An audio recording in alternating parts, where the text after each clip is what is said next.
चला तर मग नेहमीपेक्षा ही पुरी बनवण्याची रेसिपी थोडीशी वेगळी आहे. यामध्ये भरपूर सारे पिठं आणि एक नाही तर 2-3 भाज्या मिक्स केलेल्या आहेत. त्या कोणत्या भाज्या आहेत ते तुम्हाला सांगतेच पुढं. हा आहे लाल भोपळा आणि तो आपला दुधी भोपळा जो आपण नेहमी भाजी बनवतो त्याचा. हा जो लाल भोपळा आहे तो खूप खरंच पौष्टिक असतं, पण मुलांना त्याची ना भाजी आवडते ना काय, आणि गोड पदार्थ तर त्याचे मुलांना माझ्या तर घरी आवडतच नाहीत आणि सहसा मुलं जास्त करून खात नाहीत. असं म्हणून म्हटलं की चला आता याची भाजी बनवण्यापेक्षा मुलांना समजणारही नाही की याच्यामध्ये हे दोन्ही भोपळे आपण टाकलेले आहेत, अशा पद्धतीने बनवायचं म्हणून मी बनवत आहेत, दाखवते तुम्हाला. आता हा भोपळा जो आहे गोल भोपळा, तो व्यवस्थित आपल्याला त्याचं आतले जे बी आहेत तेही काढून घ्यायचे आहेत आणि वरचे सालही व्यवस्थित काढून घ्यायचे आहेत. आणि तसा हा भोपळा पटकन शिजतो, एकदम कोवळा आहे त्यामुळे.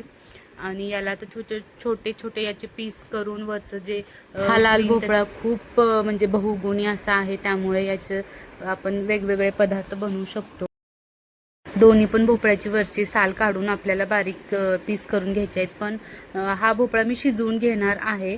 आणि दुधी भोपळा जो आहे तो आपण असाच खिसून जरी केलं तरी त्याच्या पुऱ्या म्हणजे पिठामध्ये टाकलं तरी चालतं, म्हणून हा भोपळा मी फक्त त्याचे पीस करून शिजवायला टाकणार आहे. आणि दुधी भोपळ्याच्या वरची साल काढून ते असंच खिसून घेणार आहे. जर हा लाल भोपळा नसेल तर दुधी भोपळा ही वापरून ह्या पुऱ्या तयार करू शकतो. आता पूर्ण साल काढून झालेली आहे. आता बाकीची प्रोसिजर आपण करून घेऊ. आता हे अगोदर मी खिसून घेते थोडंसं. वरचा जो भाग आहे तो आपल्याला जास्त घ्यायचा आहे, आतमधले जे बी वगैरे असतात ते घ्यायचं नाही जास्त. असं मस्त खिसून घेते मी, म्हणजे छान बारीक होतं ते. आणि इकडं मी हा भोपळा व्यवस्थित मॅश करून आपल्याला घ्यायचा आहे. अगदी मऊसूत 5 मिनिटाच्या आत शिजलेला आहे. आणि मी इकडं माझ्याकडे थालीपीठाचं पीठ अगोदरच होतं, त्याच्यामध्ये सर्व पिठं मिक्स आहेत आणि त्याची रेसिपी पण मी सांगितलेली आहे. गव्हाचं पीठ, ज्वारीचं पीठ, परत सगळ्या कडधान्य, डाळी, तांदळाचं पीठ, हे सर्व मिक्स करून हे थालीपीठचं मी पीठ तयार करूनच ठेवलेलं होतं. त्याच्यामध्येच ते आपला लाल भोपळा आणि दुधी भोपळा किसलेला ते पण ॲड करते. त्याचबरोबर हिरव्या मिरचीची पेस्ट आहे, अद्रक लसूण त्याच्यामध्येच टाकलेलं होतं मी. आणि चवीपुरतं मीठ टाकायचं आहे, धने जिरे पूड पण त्याच्यामध्ये ॲड करायचं आहे आपल्याला. आणि तीळ वगैरे असेल तर तेही टाकू शकता, पण आता गरमीचा सीझन चालू आहे, उन्हाळा, त्यामुळं तीळ मी इथं टाकलेलं नाही. जर इतर कुठल्या सीझनमध्ये बनवायचं असेल तर तीळ आपण आवर्जून याच्यामध्ये टाकायचं, खूप छान लागतं. तोपर्यंत हे सर्व पीठ मी मिक्स करून घेते छान. आता जे आपण सर्व टाकलेलं आहे याच्यामध्ये भाज्या वगैरे ते. आणि मी याच्यामध्ये बारीक कोथिंबीर वगैरे चिरून टाकलं नाही, कारण माझ्या घरी दोन्ही मुलांना अशा कोथिंबीर आवडत नाही. त्याची मी पेस्टच बनवलेली होती, हिरवी मिरची आणि कोथिंबीर टाकून, लसण आणि अद्रक वगैरे. तर तुम्हाला जर वरतून कोथिंबीर बारीक चिरून टाकायची असेल तर नक्की टाका, त्याच्यानेही म्हणजे कलरही खूप सुंदर येतो आणि दिसायलाही हे पराठे किंवा पुऱ्या खूप छान दिसतात. याचे 2 प्रकारे आपण पराठेही बनवू शकतो आणि पुरी पण बनवू शकतो. इथं सर्व पीठ मी दोन्ही हाताने असं छान घोळून मिक्स करून घेणार आहे. आणि हे सगळं मिक्स झाल्याच्या नंतर ना थोडंसं पाणी आपल्याला जर म्हणजे लागणारच आहे, थोडंसं पाणी ते टाकून घ्यायचं. जर कमी पीठ असेल तर आपले जे भाज्या आपण टाकलेल्या आहेत त्याच्यामध्येच पीठ छान व्यवस्थित भिजून जातं. पण इथं माझ्याकडे पिठाचं प्रमाण जास्त होतं म्हणून मी त्याला व्यवस्थित असं परत थोडंसंच पाणी टाकलेलं आहे. 1 वाटी जवळजवळ मला इथं पाणी लागलेलं आहे. आवश्यकतेनुसार पाणी टाकायचं आणि आपण गव्हाचं पीठ जसं पुरीसाठी किंवा मळतो तसं सेम मळून घ्यायचं आहे.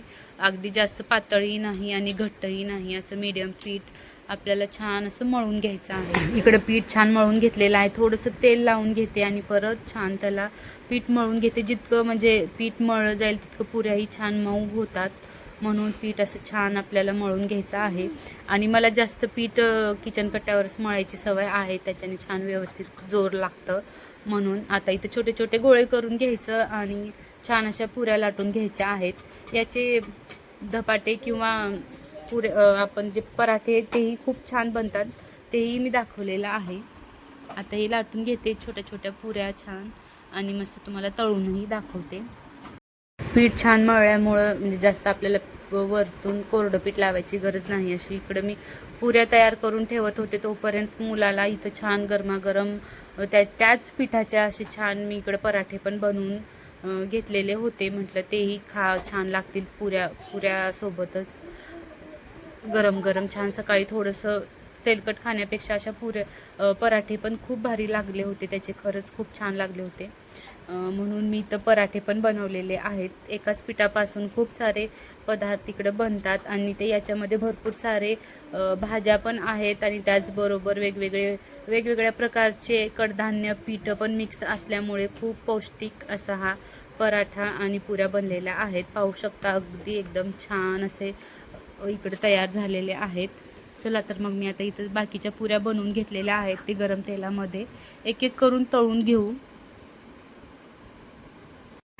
पुरी तळताना कधीही तेल म्हणजे छान असं कडक गरम करायचं, म्हणजे छान पुऱ्या फुगतात आपल्या. इकडे पाहू शकता छान असं कलरही खूप सुंदर येतो, कारण याच्यामध्ये थालीपीठाचं पीठ असल्यामुळे कलर सुंदर येतो. त्याच्यामध्ये भरपूर कडधान्य आणि आपण गहू की ज्वारी या सर्व धान्याचाही वापर केलेला आहे म्हणून. आणि त्याचबरोबर हे दिसायलाही छान दिसतात, तितकेच पौष्टिक. पाहू शकता एक एक करून छान अशा मी इकडे पुऱ्या तळून घेतलेल्या आहेत. कलरही खूप सुंदर आलेला आहे. पुऱ्या, धपाट्या किंवा थालीपीठ, त्याचबरोबर मी आत्ता तुम्हाला चपात्याही बनवून दाखवले, तेही खूप सुंदर लागतात. चला तर मग आजची रेसिपी तुम्हाला कशी वाटली नक्की कमेंट्स करून सांगा आणि नवीन असाल तर चॅनलला नक्की सबस्क्राईब करा. चला तर मग भेटूया नेक्स्ट व्हिडिओमध्ये असेच नवीन रेसिपी घेऊन. तोपर्यंत बाय.